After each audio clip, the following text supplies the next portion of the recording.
Welcome, everybody. Thank you for tuning in another episode of the Final Orders podcast. Again, we are streaming live on Facebook Live, YouTube, on Final Orders podcast. Man, it's been a great day, man. Today's Wednesday. Happy Hump Day, as we call it. We have a special guest, our first special honoree to enter the Final Notice podcast platform. Of course, myself, you got my boy Aaron, and we got a special person on this camera that we would like for him to introduce himself so that way those who are tuning in can get to know him a little bit better, find out what he's doing in the community and how he's making an impact based off of his passion and trust in his process to get to where he's at right now. So, with no further ado, I'm gonna throw the mic to Aaron, and then after Aaron, we can have this special guest, Mr. Johnson, go ahead and introduce himself for us. Hey, what's up, everybody? Thank you guys for tuning in. Happy Wednesday, everybody. I hope y'all making it through the week successfully and happy and peaceful as possible. Our guest today, I met him at the job. You know what I'm saying? We've come to know each other really well. He's our physical education teacher at in the Baltimore City Public School Systems. And as I got to know him and hear about his business and him investing in the community, once we got this podcast started, I said, "Hey, man, maybe you should come on and let the people know what you're doing out here. I think you're doing some great things." I checked out his podcast. You can see in the back, Keep the Stack. I'm sure he'll talk about it a little bit. And it's very entertaining. Y'all like the debates and going back and forth and get some good insight on some sports takes, man. That's the place to go, man. So without further ado, take it away, brother. What's going on, man? It's Devin Johnson here. I want to first say thank y'all for having me on the Final Notice podcast. Like my man Brad said, we met over at Dallas F. Nicholas over at the school. Good guy. I told him about my podcast. He's been checking us out. Asked me to come on the show. Yeah, on the show, they know me as Money Bills. Money Bills. I'm here. I'm going to talk to y'all as Devin first, and then we can get into the Money Bills later. But right now, I'm going to talk to y'all as Devin Johnson. All right, man. Well, welcome, brother. Welcome, man. Appreciate you. So with that being said, those who are tuning in, please share the live. Again, we are streaming live on Facebook, Facebook Live, and also at Final Notice Podcast, and also on YouTube at Final Notice Podcast on YouTube as well. Tell somebody to come on so that way they can also gain something out of the conversation. So with that being said, man, Mr. Johnson, man, this is my first time meeting you, and I can already feel the energy that you have, and it's a positive energy, and I can only imagine the type of conversation it's like to have it in person with you. Mm-hmm. So with that being said, tell us exactly what it is that you're doing in the community and how you actually started to get in there. But I think before you got into that, I think Aaron wanted to kind of like dig a little bit back into your past. So if Aaron, if that's okay, you're going to be. Yeah, go ahead. I mean, it's an interesting story. You know what I'm saying? I know he has some sports backgrounds himself. So I just wanted to know, like, what was your passion? What drove you into getting into sports? Okay, well, growing up, I grew up, with a mother and a father and my brother, older brother. I started off when I was like really young. I always loved sports. Mm-hmm. So my first sport that most kids play is soccer, because I was a little bit too small and too young to play football or play anything else. So I started off with like soccer and baseball. And my father was always a coach. And I looked up to my older brother. My older brother's 5 years older than me. So sometimes, you learn a lot from your siblings. Right, and sometimes the younger brother ends up being better than a bigger brother just because he has to battle against his brother and his friends when he's young. That's right. So, when he's 10, I'm 5, and I gotta go against them in the basement. Mm-hmm. So I'm gonna say that my passion for sports started with my father and my brother.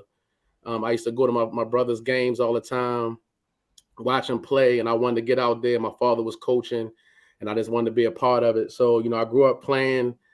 When I was young, I played basketball, I played baseball, and I played football. Of course, my first love was football. Always loved football. I was always a contact guy. I was one of them people. One time, I would be outside playing, bust my head wide open. I wash it off and try to keep on going. I came inside. I ended up having to get 20 stitches in my head, but I kept playing. So I was always like always a contact dude. Loved contact. Went on in high school. I wrestled one year, lost one match. Didn't wrestle no more. Then I started running track, playing football and baseball. Played all three sports. Played all three sports. Went to Randallstown High School. Was voted most athletic of my high school. Getting a scholarship. Went to WSSU, Winston-Salem State University. I was a running back. I played for 4.5 years over at Winston-Salem State University. We won 2 championships. I got to play with a lot of great guys, and I just love team. So even with me in business, the way I look at business, the way I view business, I look at everybody as a team. Everybody has a position to play. You got a coach, you got a quarterback, you got players. So all the businesses and the things that I've been in, I've always viewed them as we're a team. And we always say no one man is bigger than the team. And that's how I carry it. That, for anything I've always done, that's how I kind of view things. And then too, when you play in sports, it gets hard. You got to go to 2-a-days. One day when I was in high school, we had a coach that we was in practice for 7 hours. We stayed there all day. We never left. We practiced in the morning. We stayed there. We ate. We practiced in the evening. You go home, you tired. You got to come back and do it again the next day. When you're in the college, the same thing. You practicing, you playing, you lifting weights. You doing that all year round. There's no stopping. When you get a scholarship and you go to college, you still have to do your work. You still have to go to class. It's not easy. So when I look at things like out here while I'm not playing sports and I'm just in life, nothing is really too hard for me because I just look back and was like, if I could do that, I could do anything. I know guys who, when we was in college, they left college in the middle of the night because they ain't want to play no more. Because it's not built for everybody. Right. Everybody can't be out in the sun all day long, hitting and running and doing the grueling things you have to do to participate in sports. And then you learn a lot about people because on a team, you got 60 individuals. So everybody has a different personality. And when you're in business, people going to have different personalities. And your job is, as a coach, as a manager, is to learn how to mesh all those different personalities together. And that's one thing that I've always prided myself in. I know how to put people in position, and I know, what personality to work with what, because, that's the manager in me. That's the business side of me, the entrepreneurial side of me. I can look at somebody and I can put them in the right position so they can succeed and so that we can succeed as a team. So that's a little background about my sports career. I just always, been into it. Then I came out, and of course I've been a phys ed teacher since 2001. So, I came right out of school and then I got into teaching sports and working with kids. So what made you want to pursue the path with the kids in the school system? Okay, so basically my major was sports management. My major was sports management. I played football, and I really didn't even know what I really want to do with sports management, to be honest with you. When you're younger and you're going to school, at that time, you 17, 18 years old, you kind of don't know what you want to do. I was, I think I had I had a communication major one time. Then I changed it to business. Sound about right. Yeah, sound about right. Then at the end, you know what? I say, let me do sports management, because sports management is a cross between business and sports. So I got into the sports management field. And at the time, I used to do like training, and I used to work in like physical fitness gyms and stuff like that. So that I thought maybe that was the way I wanted to go. Maybe work for Nike or do something along the sports in sports. But when I graduated in the middle of the year. I graduated in December. Came home, didn't have anything to do. But my father, he had friends who were principals in schools. What you graduate with? I'm sorry. What you graduate with? I graduated. My undergrad degree was sports management degree. All right. Okay, what you mean? What was my GPA? I was want you to talk, bro. What you say? You got your degree, bro. What you got your degree in? Why don't you go ahead and talk about yourself, man? Let them hang a little bit. I had a bachelor of science in sports management. I had a bachelor of science in sports management. I graduated with a 2.9 GPA. You know what I'm saying? It was average, close to 3.0, but it was cool. Cool. Hey, all right. A lot of people ain't got the payment off, man. So hey, baby, you got it. Let me tell you something, man. Like the one thing that I would encourage you to do as you're doing it right now is, man, one, you're a black man that is educated, which is powerful, right? And we need more black men in the community as yourself to represent the community. You dig what I'm saying? So when he's saying talk about your accolades, it's the same way these rappers are, I'm not taking a shot at anybody. However you live your life is how you live your life. Right. But it's the same way other people talk about and brag about what they have and Yeah, how yeah. those type of conversations, those type of narratives be polluting the minds of the young youth. It's the same way you can say something like your accomplishment to empower the next person within the community. So yes, please, by all means, if you need to take the whole hour to brag about your accomplishments, we are here for you to go ahead and do that, because we need more people like you to go ahead and spread that positive narrative in the community. You know what I'm saying? I appreciate you, man. And I'm gonna say like this, just how, you know, us as men, you know, we have young guys who look up to us, just like you just said, how we can empower the next person. You know, like I said, when I came out of school, my father had friends who were principals. You know, he had like 4 buddies that were all principals of schools in Baltimore City, and that's how I got involved with being in the school system, because I worked for one of them as an in-school suspension teacher, and I was just doing that because it was the middle of the year, and I was trying to figure out what I wanted to do, and then he talked to me, was like, you know, why don't you think about becoming a teacher? And, you know, in my mind, I said, well, you know, I never really thought about being a teacher. I'm like, well, what would I teach? You know, what subject would I teach? And then he said, well, what do you like to do? I said, well, you know, I like sports. So he was like, all right, well, it's easy then. Become a phys ed teacher. So I thought about it. I'm like, you know what? It might not be a bad deal, you know, and I've been doing it ever since. And since I didn't have a educational background, I went and got a master's degree. There you go, son. Yeah, I went and got a master's degree in education from Canisius College. You know, then I had like a 3.4 GPA and all that kind of stuff. Y'all want me to talk about that? But yeah, go ahead, man. So yeah, I went back and I had to get the educational courses and stuff like that. But all through the while, I've always dealt with business. Like, even though I was working, because in my mind, I'm a person, I have to stay busy. So when you teach, you know, you get off at like 2:30, you know, so you get off at 2:30, then, I mean, in my mind, I'm like, what am I going to do from now until it's time for me to go to bed? Like, what's next? Like, it's too early really to stop doing anything. So that's when I started my first business, which I'm still a part of, is my landscaping company, which is Trimworks Solutions, LLC. That was my first company that I started. Because I just, you know, in the evenings I was bored. I didn't have anything to do. So I started my landscaping company. Was the first thing that I kind of kicked off. And it grew over the years. It grew, you know, I started doing, I went from residential to doing commercial customers, to hiring people, to having a crew, and me being able to work full time at the school system and have people working for me out, you know, cutting lawns and doing landscaping jobs. So that was my first passion that I really jumped into. That's awesome, man. Awesome. Hey, so you touched on something that I want you to kind of like dive in a little bit on. I think it's really important for the viewers and even myself to get to know a little bit more about you, right? I've listened to you talk as far as like from your beginning to when you fell in love with sports and who you looked up to and who was involved. And then after you went through your college years of playing ball and coming back home, who was still involved in that situation with you. You talked about your father. And it is very important to the African-American community, especially because that's the ones that my heart is driven to want to save, right? It's my people, not taking away from anybody, right? But talk about how important or how instrumental your father played a role in your life, in your success, and in your whole process. Man. I mean, you know, honestly, I don't know if I would be here talking to y'all about these things or not if I didn't have a father in my life. You know, growing up, you know, I wasn't like a child who was like in the streets or getting in trouble like that. But, you know, I just was like, you know, I was your average boy just doing mischievous and doing things that I probably shouldn't have been doing. And all the time, you know, when I was younger, I was always I always had a little size to me.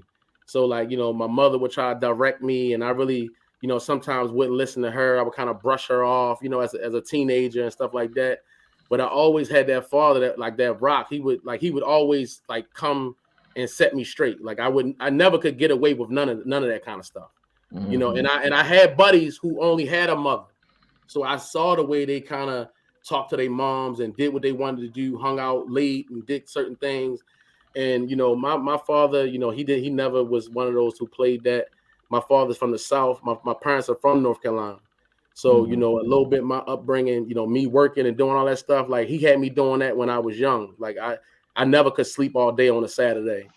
You know, Right. I always had to get up and do something. Like I didn't just lay around. I always had to play some type of sports after school or do something. I never could just come home. I never liked video games.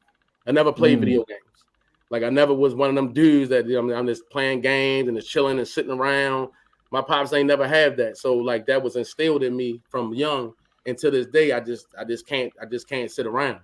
You know, Right. I gotta stay busy. You know, my father's still in my life. You know, and my father, he's 78 years old and he don't sit around. He played golf 3-4 times a week. He cut his own grass. Like we active people, you know, and I got a lot of that from him. You know, I learned a lot of that from him. And then he taught my brother and I watched them and, you know, just it's embedded in me. So yeah, my father was very pivotal in my life and still is. And you see, for those who are watching and tuning in, again, we are live on Facebook Live and also on YouTube, on Finding Orders podcast. See, this is the reason why I asked you that is because the missing DNA for the successful Black man is the Black father. One of the, if not the main key ingredient, right, for the success of a Black man is from the Black male role model in that Black child's life, especially the Black boy, right? So that's why I say it was very important for me to at least touch on that. If I didn't ask you anything else about anything, that part alone, when I kept hearing you saying that, it kept ringing in my ear like, dang, here's a man who is successful in what he's been doing. But when he started off the conversation talking about how he started and with his passion and everything, it started with him saying, my father and my brother, two male figures in his life that has shaped him into the man who he is right now along the way of his journey and his process. You know, so if you're a Black man watching this and if you got kids and you ain't been doing what you're supposed to do, take Mr. Johnson's life as an example. Look at what he's done and what he's going through and what he's saying, who was instrumental to his life, and, you know, make that transition and go ahead and jump into your child's life. It's never too late. It's only too late when you're in the casket and you ain't done nothing. You did. Yeah. So I just wanted to make sure that we stress that out because at the end of the day, each one teach one to reach one. You dig what I'm saying? Always. So I wanted to make sure that got heard and got across very clearly that it is very important for us men to be in our children's life because we play a major key role in their success and their upbringing, and I felt like it was something that needed to be noted. Yeah, sure. And I also just want to put a stamp on that, and there's no disrespect for any single mother out there that's doing the same thing. You know what I'm saying? But that's not, you know, I just want to emphasize, I know that's not what you was trying to say or try to put them down as well. But we understand as men the importance of our role. That's the reason why they strategically try to get us out the house. But I wanted to ask you, bro, like that that level of passion, that wisdom, that knowledge that your father had given to you, what is it that you think that you have inside of you that you can give to the children in your sports league? Just that basically, man, we have to work together.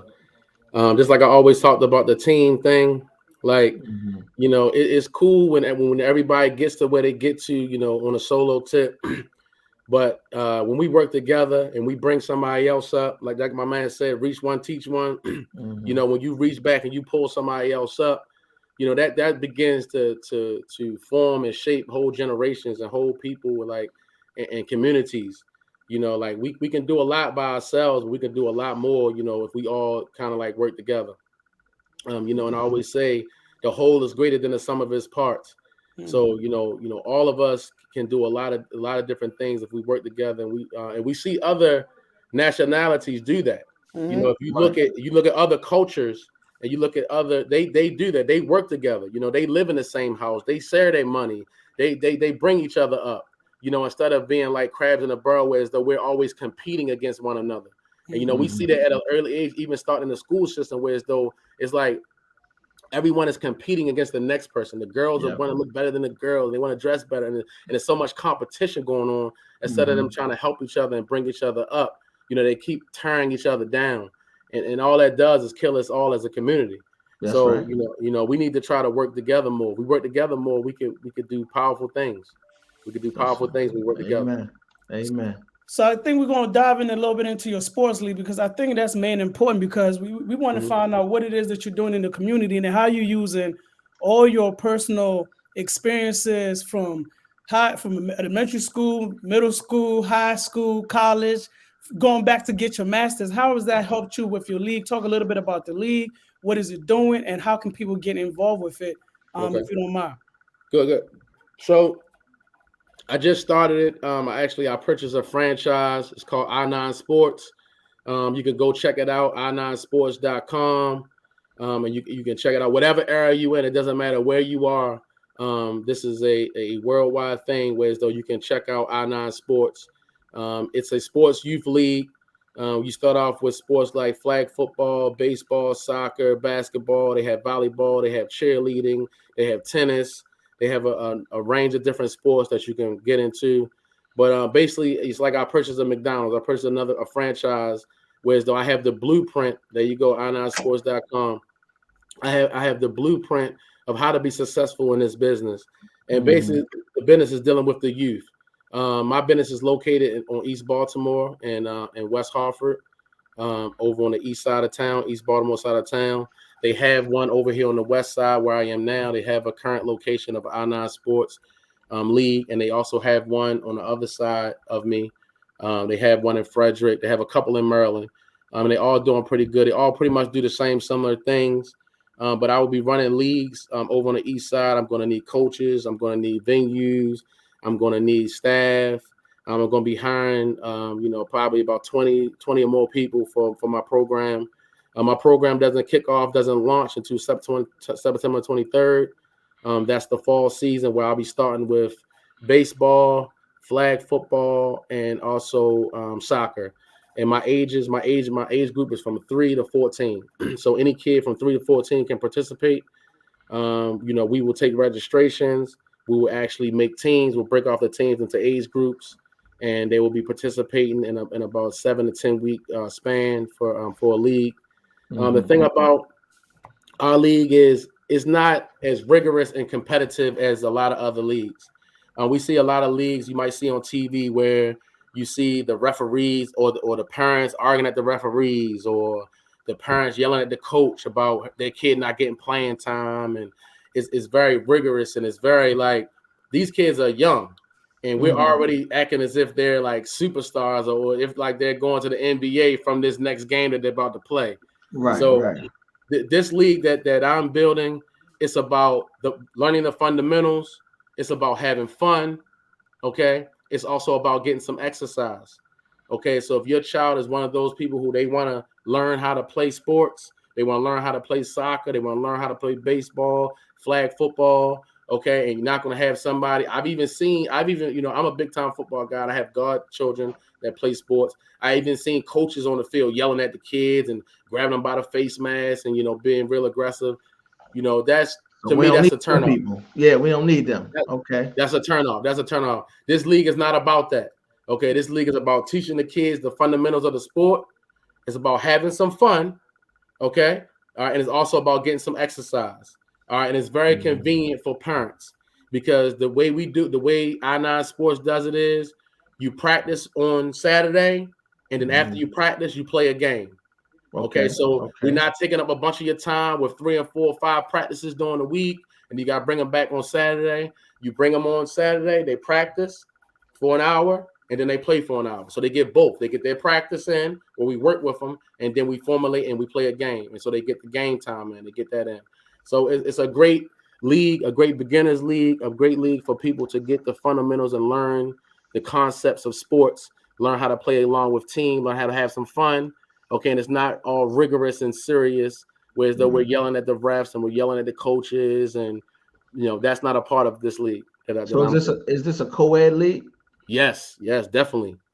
Okay, definitely. I only say that because my daughter played soccer for the first time when she was in 8th grade, right before she went to Mervo in 9th grade. And when I went out there and watched them play, it was like you had a coach who really wasn't even interested in teaching them how to play the skills. It was like y'all just go out there and run around. And my daughter actually fell in love with the sport. So you saying this, I was like, I wish it was around then, so that I can at least have some kind of another league or something around where I can just introduce her to the sport. So even when she get into school and now she's ultra competitive, she at least have some more understanding and knowledge, of the game because they're not even practicing after school for real. You know, they was after school, they practicing for like 15 minutes. Like, you're not gonna learn anything in 15 minutes. So yeah, I get it, man. That sounds all of our coaches, you know, they go through a training. They learn about the sport. You know, we have different professional developments for the coaches where they can learn, they can get practice modules, and they can actually, you know, learn about the sport. So we make sure that our coaches are fit to teach the kids and work with the kids, you know, before they go out there with them. Absolutely. So yes, we have things in place for that. Yeah, each coach goes through, you know, they have to go through a certain type of training. So you talked about, because I coached. I just moved down to Georgia, so I'm from PG County back in Maryland, Landover, but I just moved to Georgia last year, and I'm like you. I'm heavy into the sports for my son. You know, my only boy, so he's like my best friend. So I want him to kind of like get into sports. So when we first tried to sign him up for GSA sports down here, first of all, in the South, there's no such thing as a limitation with the sports with the youth at all. So I tried to sign him up for soccer because I felt like that would be something, because I play soccer, so that's something that I would be able to help him out easily, right? I signed him up and he couldn't get on the team, so the only way I can get him on the team is if I coached. So I coached. His age group was 9 and 10-year-olds. He was 8 because his birthday is December 31st, so he ended up playing with kids a year older. So anyways, make long story short, when you talk about the aggression and the aggressiveness and the temperament of parents and also the coaches, I fell into that aggressive our coaches mindset, where not towards my kids, but towards other coaches because of my competitive nature.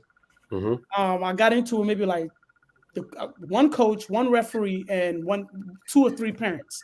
It was the same game. It was the same game. One of my kids that got chopped down from behind, and we lost our first game because I didn't know what I was doing with coaching, and we won 7 straight. So we was hot.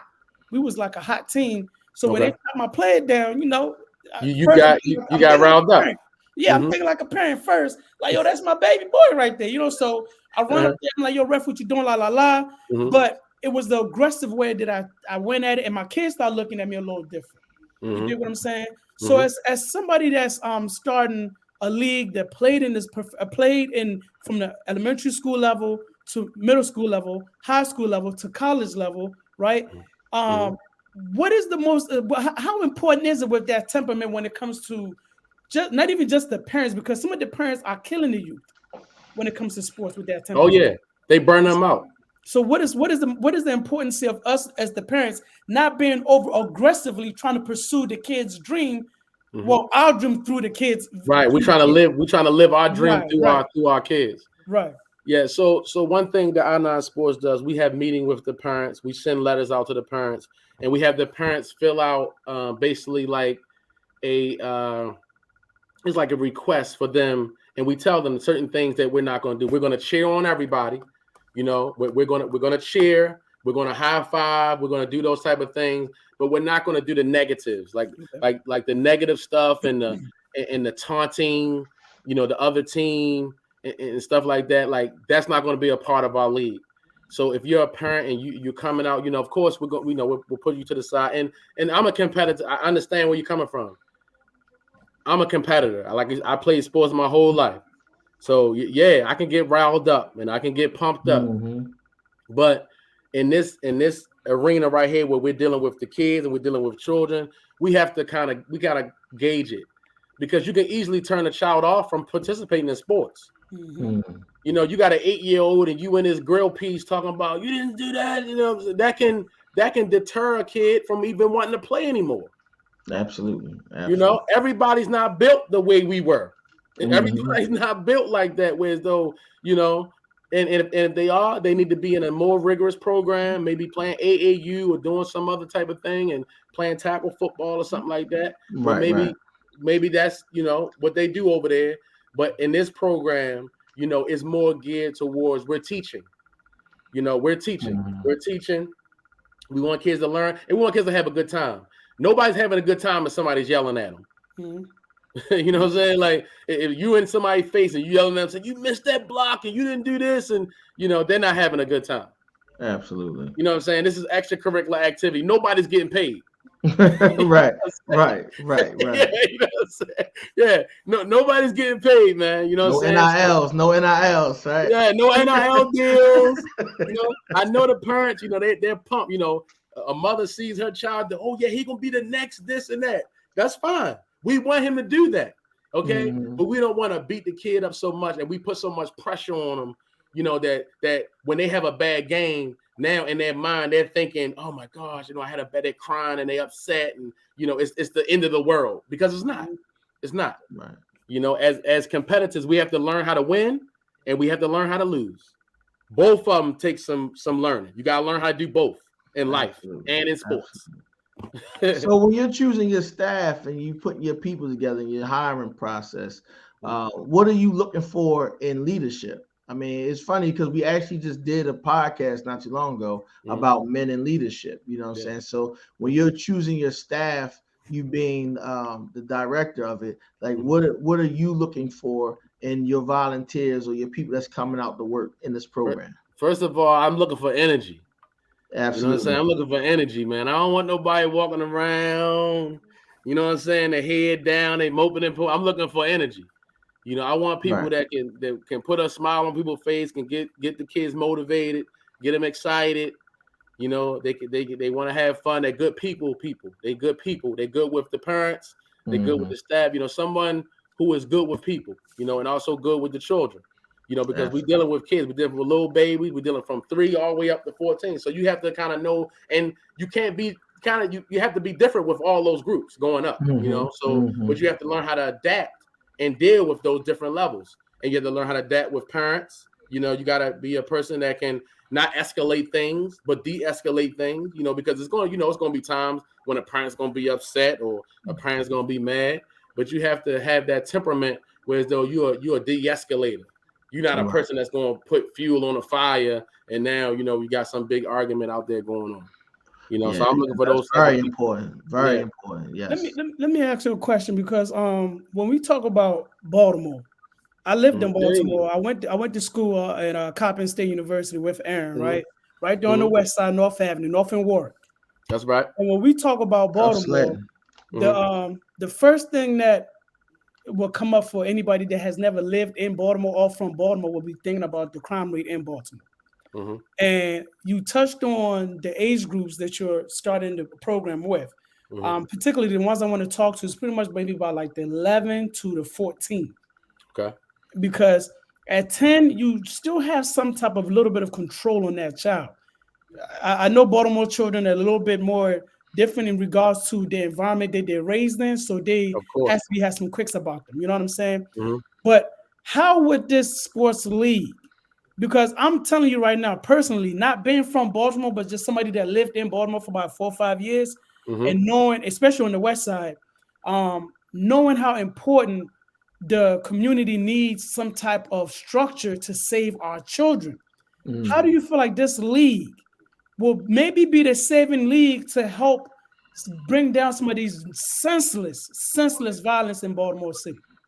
I'm just saying, I mean, even though I told you I wasn't like a criminal or nothing like that, but if sport, like I said, my father was very pivotal, but sports was just as important for me, because at a certain age, I knew what I wanted to do. So when I got to like the 9th grade, I knew that I wanted to play football. And to me, there was nothing that was going to get in the way of me doing that. So if it was me having to have my grades right and come to school and do the right thing to participate in that sport, that's what I was going to do. You know, so these kids have to have something to look forward to. You know, we talk to our kids sometimes at school that they don't have anything to look forward to. They have no consequences. Nothing's going to happen if they don't do this. If they do this, is the same thing is going to go on. You know, but some of these young boys and young girls, you know, they could become passionate and they could become very in love with some type of activity, some type of sport, doing hair, doing something. It could be something that they really enjoy doing. You have to find that niche, because that's why I look at. You have to channel it, but you have to find it, because a lot of these kids, you ask them, "What do you like to do?" They don't have anything they like to do but talk on the phone and play video games or whatever. You have to find something that they love, you know, something they love. And for me, I love to play football. I love to play sports.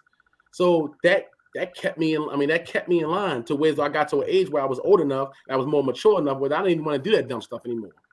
So where did that passion come from? Like, where did that desire? Like, was it always inside of you? Was it something that you experienced that came across that had you had that belief and that as you were going through your process? Where did that come from? I'm telling you, it was from me being young, playing with my brother and his friends, and me being successful. Right. You know, you outside, you playing smear the queer. I don't know if y'all played that throw up tackle when somebody throw you the ball and you got to go against everybody. You got to try to score. Yes, sir. You see what I'm saying? Yes, sir. That just turned me on. That's what it did to you. Yeah. That's what's up. I'll tell you a story real quick, man, because I had I ran into my brother's god brother later on in life, man. And he was doing these amazing things. Like he went around to the old neighborhood, buying up houses and stuff like that, which was a vision that I always had. And he was running this youth program. And I was talking to him and I was like, man, where did that fire come from? Where did that passion come from? Where did desire come from? And then he was talking about like how he grew up and had like these rough like moments in life, things that happened with his mom and all these other things.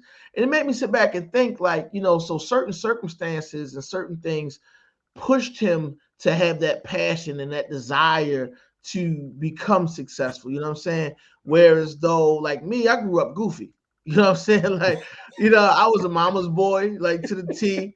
You know, I always grew up with this little, like, everything gonna work out. You know, everything gonna be fine. Don't even worry about it. You know what I'm saying? And I you know, but later when I'm, you know, trying to become an entrepreneur, later when I'm trying to start my business and get that desire and that passion to be somebody and know that level of greatness inside of me, it was a process. You know what I'm saying? Like you said, like I needed to surround myself with people to push me and people that's going to help lead me and guide me in that direction and help fuel that fire that I had to come forward. You know what I'm saying? So I love your story, man, because it's like, you know, how do we do that as a community? Like I just put a post up on Facebook that says, build a team that's so strong that no one knows who the leader is. So it's like it's a reflection of everybody's strength that's reflecting off of one another. We don't know who's sitting at the head of the table. Yeah, so we all like just in that bond and we got it together. You know what I'm saying? So yeah, I wanted to share that story, man, because what you're saying is like it's amazing. Everybody got a different story. You know what I'm saying? When they're going through this process, I just want to share with any of our viewers. You know what I'm saying? Just find somebody. You know, so if you don't know, like I said the other day, you know, you can't be the strongest one in your team. You can't be the strongest one on your team. You always got to have somebody that's going to help, that make you expand your vision. Somebody that's going to make you run after something. Somebody's going to build on you so that you can accomplish these goals in life. You can't do it alone. And it's crazy because I'm listening to you. I'm listening to everything you got going on, bro. And it's beautiful, man. To be honest with you, you're not just teaching the youth. You're also employing the youth. They're employing the community. Because you talked about hiring some people, some staff members.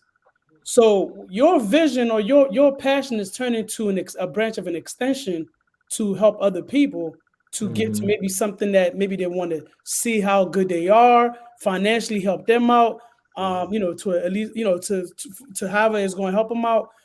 So let's talk a little bit about that, like the business aspect side of it, because we talked about the passion, we talked about the sport. Let's talk a little bit about the business side of it and how it can benefit those who may be looking for a job that has the same passion like you, but haven't been given that fair opportunity to get to that point, to be able to, you know, use what they've gone through as well to help teach the youth that they're going to be coming in contact with. I keep stealing my questions, man. What happened? So you keep stealing my questions, man. Go ahead. They said great minds think alike, my boy. There you go. It's interesting because that major I had, sports management, you know, like when I came out, you know, I'm thinking like, what would I do with something like that? So let's say you got some kids at Coppin or Morgan or Towson or some of these surrounding colleges, and they're in a program like a sports management. Mm-hmm. Okay, they could come work for me. I'll pay them. It could also be that intern, whereas though they could be learning about how to run a program with sports, and you'd be learning about a lot of business. They could be site coordinators, site managers. We have a sports director. We also going to have officials that I need to hire. Okay, but if let's say you're the site manager, you will oversee that whole program, because my vision and my goal is to have different venues. So on the east side, I can have a venue in Essex. I have a venue in White Marsh. I have one over in Parkville. I have one in Towson. I can have 4 venues going at the same time. Of course, I can't be at every venue at all at the same time. I can't be there. So I would have to hire people to run those venues. That's a great opportunity for someone who has a degree like a sports management, or who's even in college, because my programs are on the weekends. So let's say you're in college and you have a sports management, and that's what you're going through for school, and you can put that on your resume that you ran leagues, that you were a site manager, or you were a program director, or you were a sports director of that program on the East Baltimore side. Something that you could put on your resume, and you also still get paid to do it. So those are the type of positions I have. I also have to have someone to come help set up the fields. That's another sports management job. In the mornings before we get started, the baseball diamonds have to be set up. The soccer field has to be set up. The football fields have to be set up. All these things have to be lined. All these things goals got to be put up. These are things that can go on your resume. Okay. And then potentially, because when I got into this, I had to go through meetings. I had to talk to people, but the company is based out of Tampa, Florida. Based out of Tampa, Florida.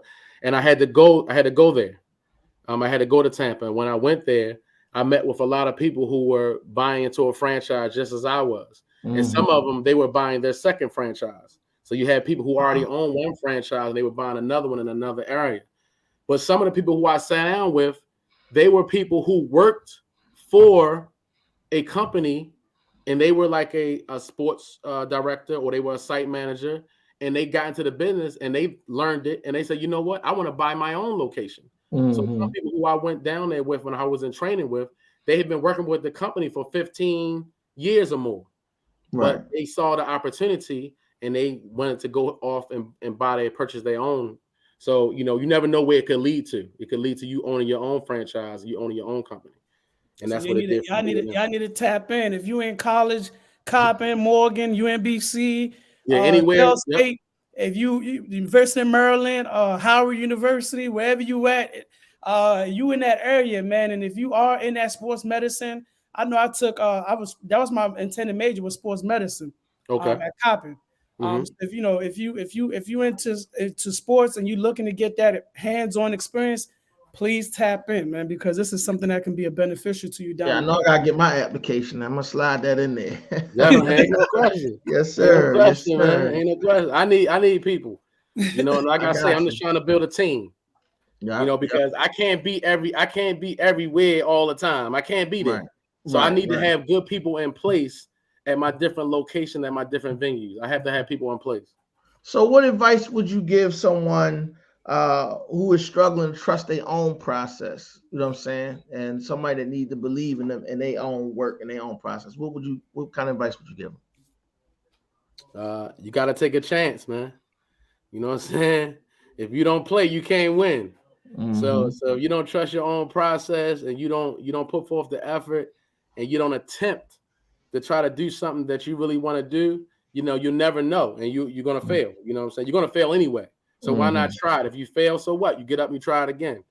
But like they say, let's fail forward. We're gonna learn. We're gonna learn. You know what I'm saying? Because it's not failing, it's learning. I've had a couple businesses that fell and they folded, but I learned from it. I learned from it. It was a learning process for me. I took something from it. If I didn't take something from it, then it's a failure. Then it's a loss. But if I took something from it and I'm still here standing, I'm still making moves, it's a learning process. Those are mistakes I won't never make again. Absolutely. And you'll know them when you see them the next time. You know what I'm saying? So yeah, you have to try. You got to go out there. You got to try. You have to. I'll share this story. I went to this training not too long ago for the Paris in the City. And the guy was sitting up there. He was 50-something years old. and he said he didn't want to go and get his degree. You know what I'm saying? They, you know, because it's 4 years. He's like, man, I gotta do this for 4 more years. I gotta do this for 4 years. And then he was like, he said, you know what that means? He said, yeah, it means you'll be 4 years later, you still won't have a degree. So you might as well go ahead and do it, because you're going to take the same amount of time. You might as well wait to go ahead and take the next 4 years and at least get a degree instead of the next 4 years and not you can be in the same place. Yeah, you be in the same place. The same long time it took you to not have a degree. That's what you're going to do. So I was like, that's what's up, man. Yeah. Man, so we talking about I9 Sports, and we speaking to the director. If you tuning in, man, you missed some great things. But the great thing about technology is you can always go back and rewatch it again. But if you are been watching, man, we talking to the director himself of I9 Sports for the East Baltimore location, correct?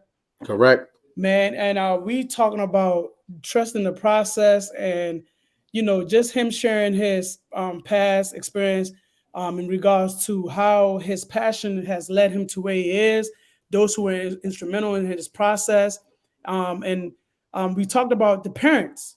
We talked about you, the parents, you people like me who are over passionate, overzealous, and as soon as the play get messed up, you want to tear out the whole field, man. We talked about it being a detriment to the kids instead of actually building the kids up, man. Mm-hmm. You know, I'm one of those parents, man. You know, I try to be honest as possible, because I know through my embarrassments and through my shames, my God has shown me his glory.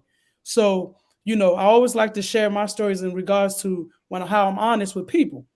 I'm telling you, that day I disgraced myself. And after I got in the car, right, one thing my son said to me, he was like, Dad, I mean, was that necessary? You get what I'm saying? And you know, out of the mouth of babes, man. I'm telling you, man. Even he saw it, right? You know. Yeah. So that's so when he said that in the car, as upset as I am, I looked at him and I said, "Yeah, I showed a terrible display of a coach. I'm supposed to have it all together for you guys, and I let my emotion get the best of me." So if you're a parent, if you're a coach, they're going to be coaching in the I9 Sports with Mr. Johnson. If you're going to be coaching in any other sports, if you're going to be involved with children, or, you know, being a mentor for kids, because when you're a coach, you're a mentor. Mm-hmm. You're a mentor on the field and off the field. Sometimes you might even fall in love with one of your children that you can just sense that they need that the extra guidance, and they need that extra role model to be able to talk to them. Because I've had a couple of those kids where the parents would come up to me and say, "Man, you just know how to bring a fire out of them that nobody else can bring." So when you're a coach, if you bring some stuff to these kids, but how you take it to them may either have them gravitate to you or may even shut you down, just like they've shut down the rest of the world. You get what I'm saying? So it's like that temperament. And that's one thing I love about what you said about the I9 Sports, that we here to have fun. If you're here looking for a league that he's going to be the next Kevin Durant, or if you come here to be the next LeBron James, maybe in another league. Over here, we building them up. We're trying to get them ready. We're trying to speak that positivity on them. So I love that. I love the fact that you said that, because I think a lot of us parents, especially the ones who try to live through their child's lives, they need to hear this, because I feel like it's a big detrimental to these kids. And I've seen it firsthand, because I was almost there with my son where, man, you got to be like this. And I got to think about it, I'm like, yo, he's only 8 playing against 10-year-olds. Right, yeah. Mm-hmm. I had to remember that. Mm-hmm. Yeah, and not to mention, there's a lot of soft kids out there. I'm gonna say it. You don't want to say it, I'm gonna say it. There's a lot of soft kids out there nowadays, and a lot of these kids need to learn that discipline. And it's best to learn it with somebody that's going to be patient and kind and caring to your child. You know, some of these kids need to get scabbed up a little bit. We used to fall out trees and stuff like that. It's not happening anymore. So. Well, the kids don't play outside. They don't play outside. They don't play outside. You know, they inside, they on their games, they on their phones. So they don't have that type of exposure that we had. Yeah, so bring them out to I9 Sports. Yeah, we was outside after school. We was outside playing. We didn't have a coach. We didn't have nobody. We organized our own games. Absolutely. You know, we picked teams, and we had that wherewithal and those social skills where we organized our own teams. They can't even do that. They can't even do that kind of stuff. Hey, tell them what you said about AD, man. I you know, AD, they call him street clothes. They call him street clothes Davis. Yeah. And I think a lot of it, he's always hurt. As soon as he fall down, he get hurt. A lot of those guys never played basketball outside. Yeah. They always played in the gym. They always played where it's comfortable and cool. You know what I'm saying? They never had to shovel. They never shoveled the court off and then played basketball. That's right. That's right. You know what I'm saying? Oh, we playing today, bro. We playing today. We playing today. They ain't shovel the court off, clean it off. Hey, right. You talking about put their own net, go out and get your own nets to put them up. That's right. Is he talking about who I think he's talking about, Aaron? Huh? Is he talking about who I think he's talking about? Come on, Anthony Davis. Yeah, I ain't know. Look, Aaron, I ain't know if you want me to say his name because you be like, oh no, go ahead, man. Just go ahead, rock, man. I'm a Lakers fan. That's my. Look, you see what I'm wearing? Yes. We Lakers fans up in here. You watched the game last night. Yeah, hey man. I was up till 1 o'clock in the morning watching that game last night. Hey man, he balled out though. He balled out yesterday. Yeah, he played. He did his thing. Yeah. He's definitely a talent. No question about it. He's just soft as a mug though, man. God, that boy go down. You be scared like, man, he about to break, man. Mr. Wiggles. Hey, shout out to my man Gary if he watches. Glass man. He the glass man. Mr. Glass. Hey, shout out to my man Gary if he watching this, right? I remember we was playing basketball one time on his around his way. He had to, you had to take your goal with you. You had to lift the gold up, walk it in the empty vacant parking lot and go play basketball, right? So we out there playing one-on-one. I'm busting him up and giving him the business, man. And I guess he got frustrated one time, man. He found the crap about me. I sit up there, he pushed me. I still got the mark on my knee today, man. Before he pushed me, that joint was bleeding like a mug. Yeah, he looked at me and said, "Hey, man, you sure you want to keep playing?" I said, "Check, man. Let's go." I said, "Point game. Let's go." Right. I told you, I bust my head open. Right. They was like, "Man, your head is bleeding, man. You need to go home." Right, I went in the house. I washed my head out like this. Came back outside. We playing. They said, "Yo, your head is still bleeding, dog. We need to go." I ended up had to get like 20 stitches in my head. Right. But that's how we was. Like we just was built a little bit different, man. You know what I'm saying? We was built different. And it's okay. You look like you turned out pretty fine to me, man. Yeah, man. It's all right. You know what I mean? They more technology savvy. You know what I'm saying? Right. So we got about 7 minutes with this episode. How can people get in contact with you? If people that's interested, parents that are interested, people that are looking to get hired or looking to put at least the application in, and also people who just want to be able to support what you're doing in the community, because I think I'm gonna want to talk to you offline. I don't want to put it out there so nobody can steal our ideas. So I'm gonna reach out to me. Aaron gonna reach out to you out there. See if we can do something for the city. I want to build. I'm trying to build. Yeah, so we can do something for the city. I think personally you would like it too, because I feel like it fits in what you're trying to do. So for parents who are trying to get in contact with you and how to get the early registration sign up, what is the process and how can they get in contact with you if you don't mind? So first of all, my email on it is Devin, devin.johnson@i9sports.com. They could reach me that way. I have a Instagram page. It's at i9sports487. That's the name of my location, i9sports487. Is I9 Sports with an S? Yep, with an S. Yeah, I just want to put it on the screen. Yeah.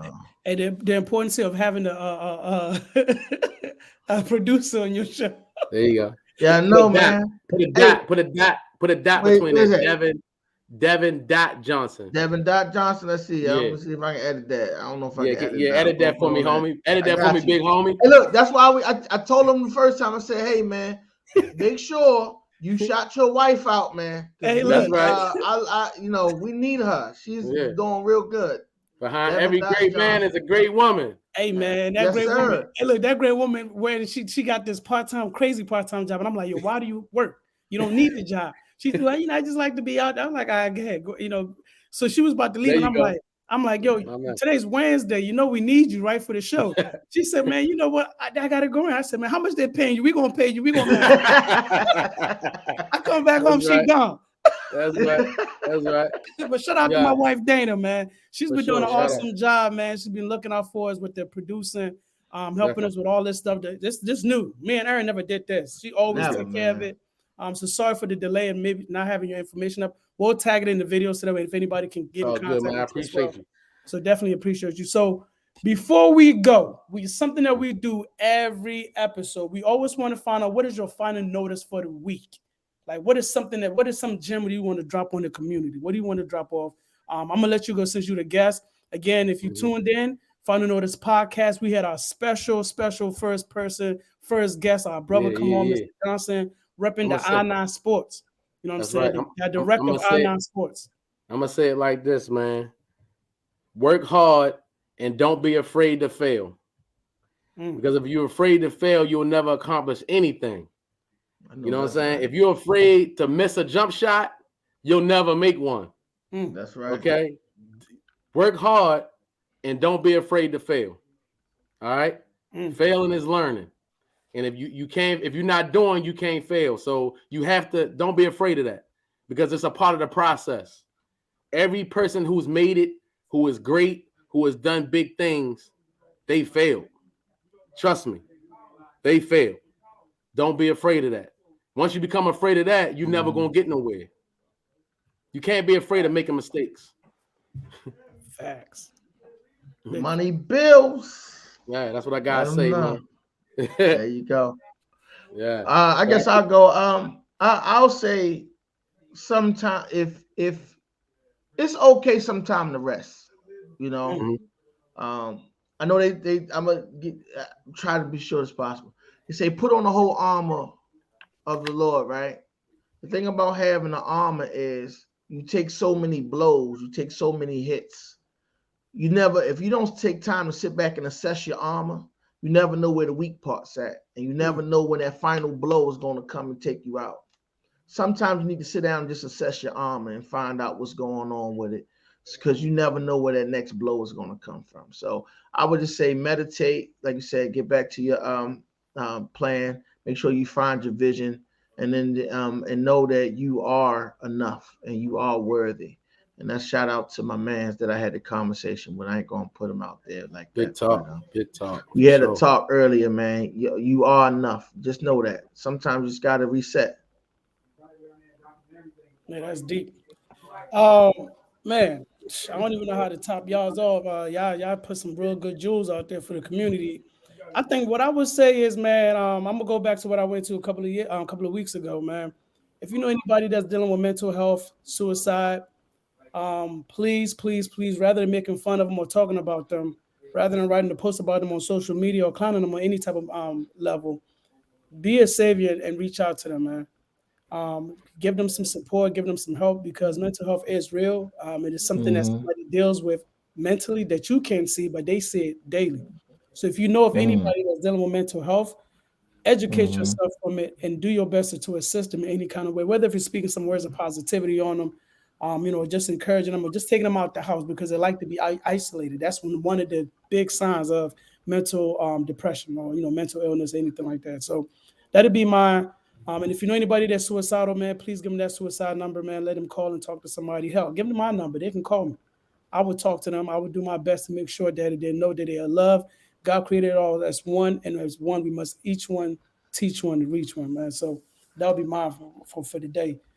But man, Mr. Johnson, man, look, man, this is a great conversation, man. Me and Ernie, who's gonna be our first guest? Who's gonna be our first guest? I don't think I had any other way than you, man. So we definitely appreciate you coming on today, man. Thank y'all for having me, bro. We appreciate you, man. Again, anybody that want to get in contact with you, please share your contact with them one more time for me, please. Oh, I'm at devin.johnson@i9sports.com. Also, if you want to go on Instagram, at i9sports487. You can always check me out on Keep It a Stack. That's my that's podcast. right. Yeah, that's right. Talk about give us Keep It a Stack podcast. We do a sports cast. We call it Keep It a Stacks. Keep It a Stack, The Last Debate. It's on YouTube. You go to YouTube, subscribe, check us out. We on weekly. We talking about nothing but sports. Like I say, I love the sports. So we talking about sports. We got the NBA playoffs coming up. So we're gonna be talking about that heavy. So just check us out, man. You know what I mean? Keep it a stack. Sports, the last debate.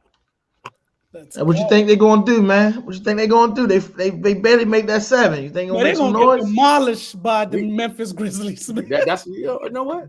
I like to hear that kind of stuff. Yo, I like yeah. them young boys gonna run LeBron out the gym, man. I'm sorry. We're gonna see.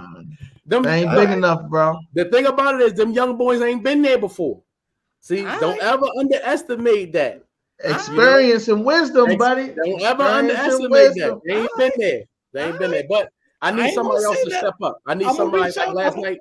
Last night, Shooter stepped up. I'm gonna email you when LeBron get dunked on by Ja Morant. LeBron get dunked on by everybody. Hey, nah, but I want him to get dunked on by Ja Morant. He'll email you when he get dunked on, but we'll email him when they get the dub, right? About that. Forget the emails. Brad, I'm gonna give you my number. You got my number. Give it to my man because I don't want no email. I want him to text me. We ain't doing no email.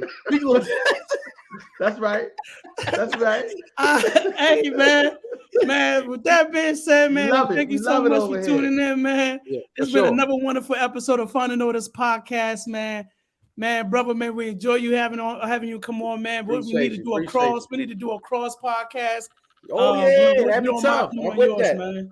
Set it up and we'll come out there to support, man. We'll make sure we'll share. And I know I'm gonna go on your YouTube channel and go ahead and subscribe to it as well because I love sports. Please do. Thank y'all, man. Go ahead. Thank y'all. Appreciate y'all for having me, man. For real. No problem, brother. No problem. Man. We definitely appreciate you coming on and sharing your life with us and being transparent, man. Definitely appreciate you for that, man. For sure. Yeah. I'll see you tomorrow, bro. All right, y'all. Peace. Peace.